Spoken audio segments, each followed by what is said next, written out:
మోహన్ రెడ్డి అనే వ్యక్తి law and order గురించి ఈ వ్యవస్థల గురించి మాట్లాడుతూ ఉంటే అపహాస్యం చేసినట్టుంది. వ్యవస్థలను అపహాస్యం చేసిన విధంగా కనబడుతూ ఉంది. గత 5 సంవత్సరాల తన పాలనలో డాక్టర్ గారు ఉన్నారో, సుధాకర్ గారు కానివ్వండి, కిరణ్ కుమార్ కానివ్వండి, ఓం ప్రకాష్ కానివ్వండి, అట్లాగే మహిళ నాగులమ్మ కానివ్వండి, అనేక ఘటనల్లో చూసాం. ఈరోజు నోరు విప్పని జగన్మోహన్ రెడ్డి ఈరోజు సెయింట్ నేచర్స్, అలాగే గంజాయి బ్యాచ్ వాళ్ళ గురించి జగన్మోహన్ రెడ్డి ఈరోజు స్వయంగా తెనాలి వెళ్తూ ఉన్నాడు. అంటే తన కోవకు చెందిన వాళ్ళ దగ్గరికి వెళ్ళడంలో తప్పలేదు.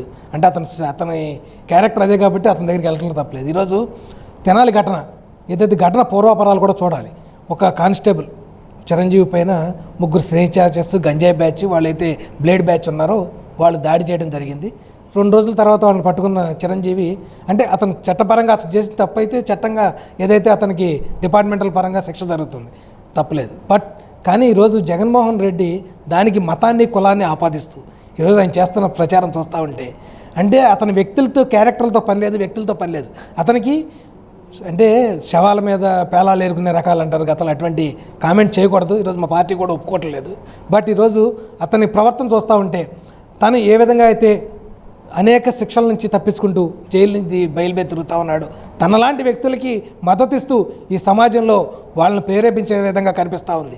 ఈరోజు ఏదైతే అతను ఇంటికి వెళ్తూ ఉన్నాడో, విక్టర్ ఇంటికి వెళ్తూ ఉన్నారో, అతని క్యారెక్టర్ కానివ్వండి, 2 రోజులుగా సోషల్ మీడియాలో అనేక మంది అనేక వీడియోలు స్వచ్ఛందంగా పెడతా ఉన్నారు. ఇతని క్యారెక్టర్ ఇది, జగన్మోహన్ రెడ్డి రావడం కరెక్ట్ కాదని సభ్య సమాజం కూడా చెప్తా ఉన్నా కూడా కేవలం తనకి సమస్య కాదు కావాల్సింది, అక్కడ ఏదో ఒకటి ఉద్రిక్తలు రెచ్చగొట్టాలి, జనం మధ్యలో, కులాల మధ్యలో వైషమ్యాలు రెచ్చగొట్టే విధంగా తన ప్రవర్తన ఉంటుందే తప్ప ఒక మాజీ ముఖ్యమంత్రిగా తన స్థాయిని చూసే విధంగా కూడా లేని వ్యక్తి జగన్మోహన్ రెడ్డి.